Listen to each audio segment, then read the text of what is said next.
4th of December wasn't business as usual for the residents of Chennai. Heavy rains not only disrupted their everyday life, but submerged large sections of the city.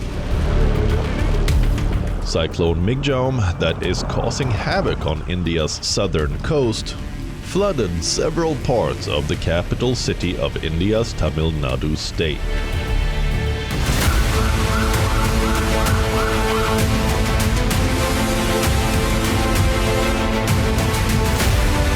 Videos of residential areas on social media showed cars swept away in the parking lots.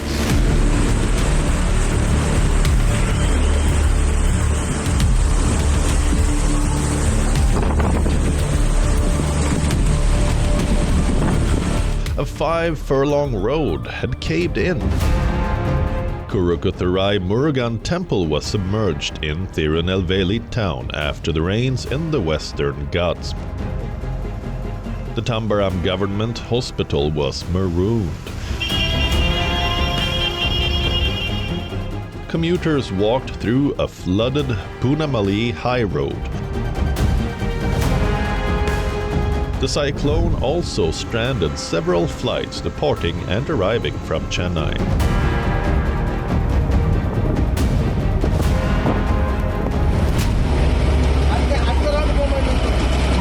The runway at Chennai airport was flooded and the railway tracks in the city were submerged. Both these visuals were a reminder of the scenes in 2018 when the floods submerged the Kerala airport. And last year when flash floods created havoc at the Haflong railway junction in Assam.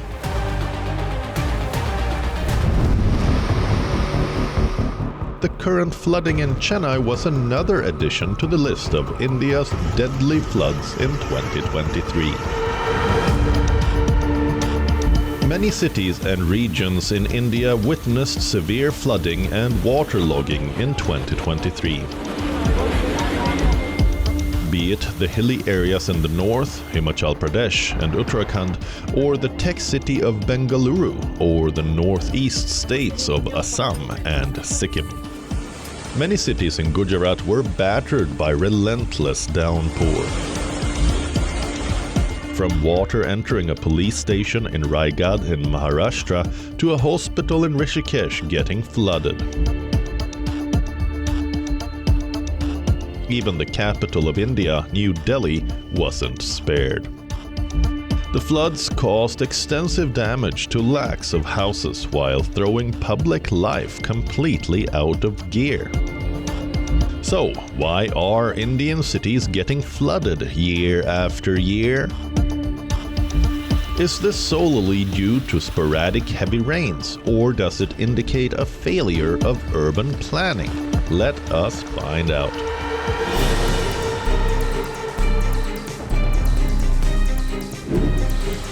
As the heavy rain and strong winds continue to lash Tamil Nadu's capital, Chennai, and its neighborhoods, with several parts of the city submerged,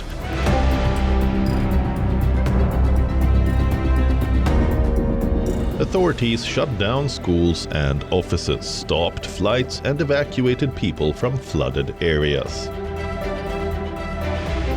Some parts of this area is low-lying. The water has entered into the houses, so they are finding it very difficult, so they are taking necessary steps to prevent water from entering into their house, like blocking with cement bags like that. After receiving an entire season's rainfall in a span of 48 hours, Chennai city has literally been brought to its knees. Havoc has been wreaked completely across Chennai city, irrespective of which part of the city it is, by Cyclone Migjam. Right now in Chennai, the major challenge is waterlogging in major areas. You can see that several areas have hip-deep water or knee-deep water. So it's hard for vehicles to ply during these areas, through these routes. We also have to remember the fact that public life has completely been brought to a halt.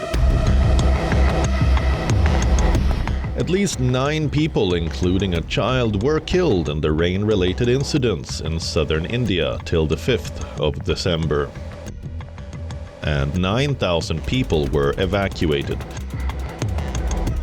Some of these residents in Chennai were taken in boats as the waters submerged their houses and buildings.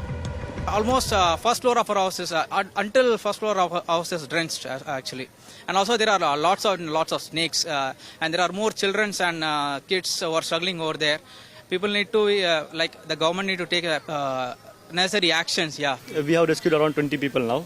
Is there any still people there? Yes, people are calling us, and district administration has given us the numbers, and we are calling them, and we have a local guide with us, and we are continuously rescuing.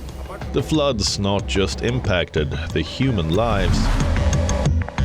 A crocodile was spotted crossing a road near the state capital.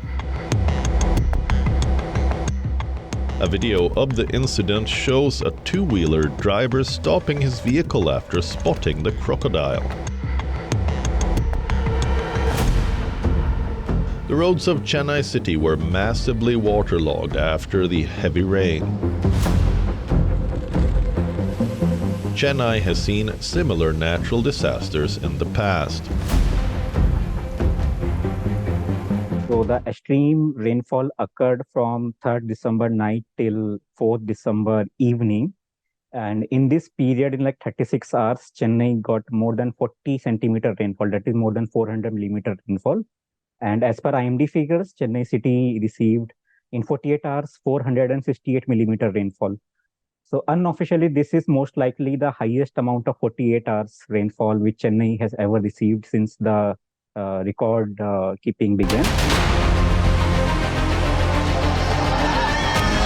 The city is witnessing a repeat of the scenes that were witnessed 7 years ago. 7 people were killed and thousands had to be evacuated as Cyclone Varda lashed Chennai in December 2016. Schools and businesses were shut. Airport services were suspended as the cyclone made landfall with heavy rain and winds of up to 140 kilometers per hour. Several incidents of wall and house collapses were reported across the city. Over 16,000 people were evacuated from low-lying areas in Tamil Nadu and Andhra Pradesh. Cyclone Varda brought to stark notice the vulnerabilities of Chennai. The floods, in turn, were a repeat of the 2015 floods. In the first week of December 2015, heavy rainfall in Chennai triggered unprecedented flooding. Thousands were left homeless and left to the mercy of the weather. Citizens banded together to rescue others stranded in their homes as the water levels rose. The 2015 floods destroyed thousands of lives and caused untold destruction to properties. So what did we learn from the 2015 floods and 2016 Cyclone Varda? Did the lessons lead to policies that have future-proofed cities and made them climate resilient? Due to more concrete areas in the city, the water is not able to penetrate in the ground. It only goes through the drains. And the drains are designed with a like 5 to 6 decades old, you can say, infrastructure or the old technology. That need to be redesigned considering the increase in the extreme rainfall and the increase in the population. Also, the major problem why Chennai is flooded, because it also coincides with the high tide. Whenever there is a high tide, and because the high tide and storm surge, it pushes the ocean water inland. So as a result, the drains which should carry the city water towards ocean, they are not able to carry the water towards ocean. Earlier this year, when the summer monsoons hit India, similar scenes of flooding played out in several other parts of the country.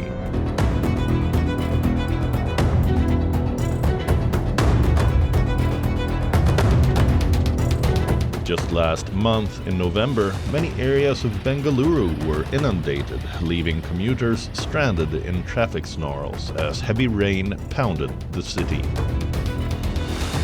Bengaluru experienced traffic bottlenecks, power outages, and flooded houses.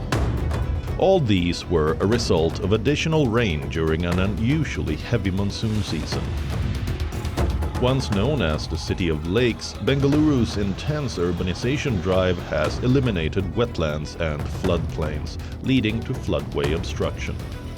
Year after year, Bengaluru is becoming susceptible to flooding. One of the key problems with all the cities is the drainage is now outdated. We require more modern drainage system, which should consider the amount of water, which is inflow and the outflow ratio.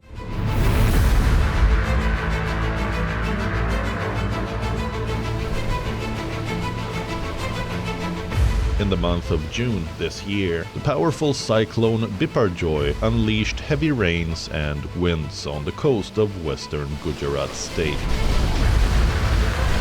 Powerful winds, torrential rains, and flash floods wreaked havoc along the coastal regions. The impact of cyclone Biparjoy was immediate and severe. The fierce gusts caused significant damage in Gujarat's Morbi district. Over 300 electric poles were uprooted, triggering power outages in over 45 villages. Over 175,000 people were affected. Because of the cyclone, I cannot get passengers, and the food and vegetable prices have soared, and the common masses have to face the brunt of it. We are gathering groceries as the shops are going to close due to the cyclone. We are filled with fear and hope that it will not reach our location and instead move elsewhere.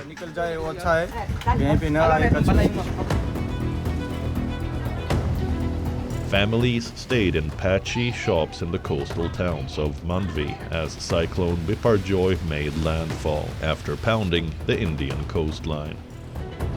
Many, like fruit seller Lakshman Ramji, had to move his family to an unfinished block of concrete shophouses near the town's center after the storm destroyed their mud house.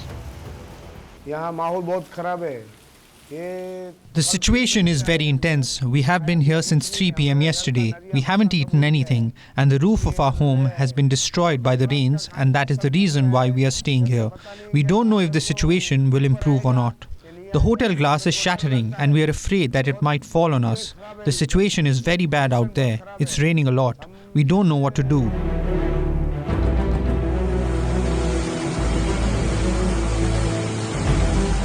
Also, in July, many areas in Surat and other parts of South Gujarat remained heavily waterlogged. People waded through knee-deep water while two-wheeler riders had water seeping into their vehicles' engines. There were huge traffic jams at different junctions in the city.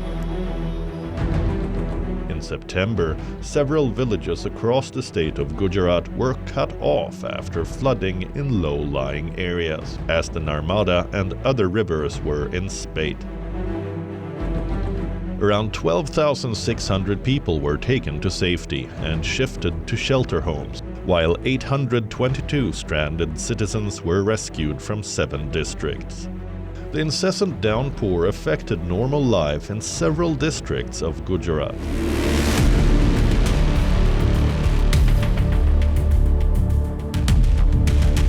In July this year, intense monsoon rains brought normal life to a standstill in several parts of eastern and central Rajasthan, flooding out roads, rail tracks, and low-lying residential areas. Rainwater also entered the state's largest government sector hospital in Jaipur, Sawai Man Singh Hospital. Several wards of the hospital were flooded, including the radiotherapy wing in the basement of the hospital. Video footage showed patients lying on stretchers in the corridors of the poorly lit hospital, while care assistants deplored the lack of beds and infrastructure.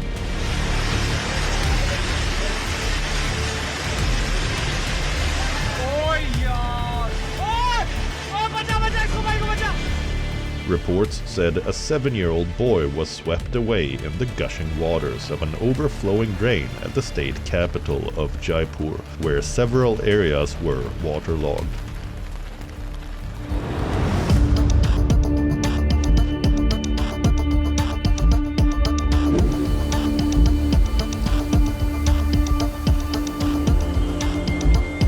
Even in northeast India, people were affected by severe floods after heavy rains battered the region, turning roads into rivers and submerging villages. An unusual deluge ahead of the annual monsoon in the northeastern state of Assam left at least 8 people dead and displaced more than 400,000 in May this year. In July, flash floods in Assam killed at least 8 people and displaced more than 115,000. Water from the swollen Brahmaputra River engulfed nearly 450 villages in 17 districts in the hilly state of northeastern India, inundating large swaths of wildlife sanctuaries as well. Floods and landslides are common in Assam due to seasonal monsoon showers every year.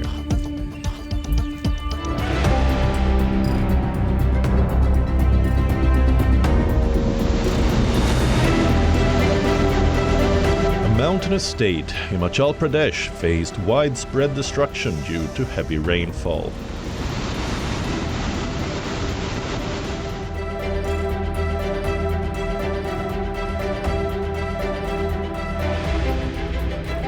More than 1,000 roads were closed as electricity and power infrastructure were damaged.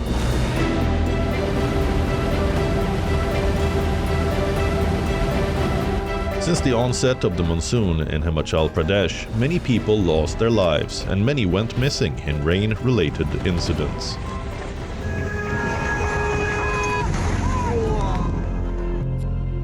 Manali was one of the worst affected in the region.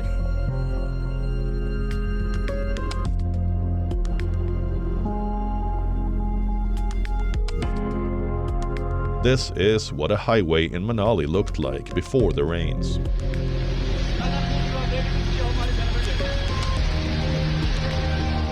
But things changed in July.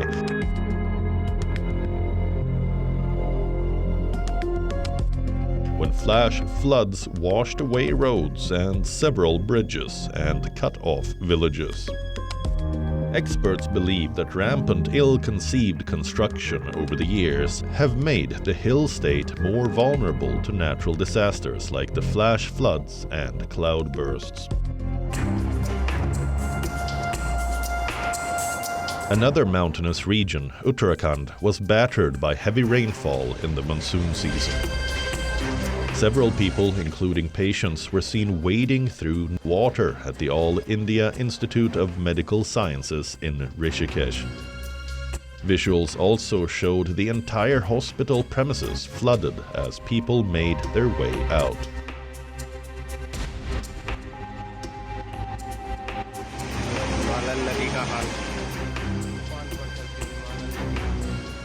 In the aftermath of heavy rainfall, several rivers in North India reached dangerous levels. The Malan River in Kotdwara, Uttarakhand, displayed its wrath. The overflowing river washed away a bridge built over it. A video from Kotdwara showed the Malan River in spate. The force of the flowing water collapsed a section of the concrete bridge that links 2 districts.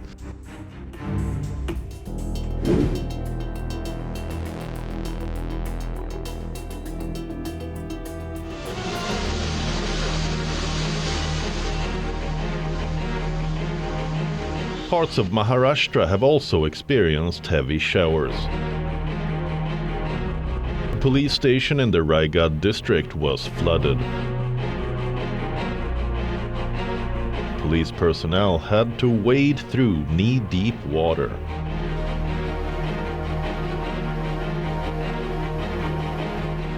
The Indian Meteorological Department issued an orange alert for Palghar and other parts of Maharashtra.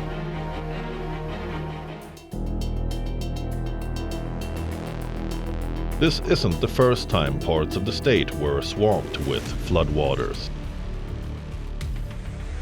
India's commercial capital in the western state of Maharashtra, with a population of some 22 million, is inundated every year with heavy rains.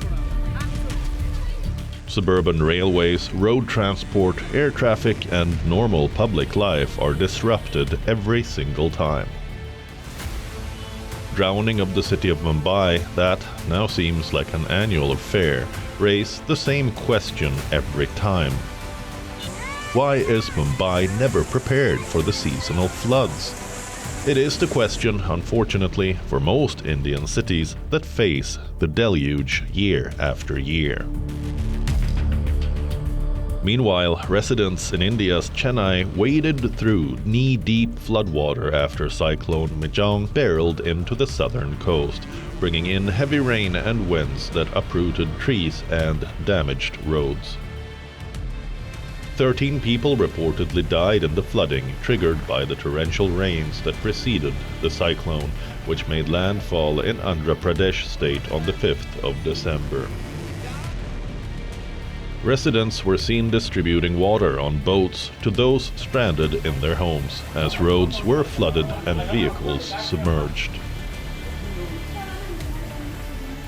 Experts and urban planners have identified unchecked development and climate change as the main triggers of flooding in urban cities of India. Which begs the question, when will Indian cities be climate resilient and better equipped to tackle the extreme patterns of rainfall and floods?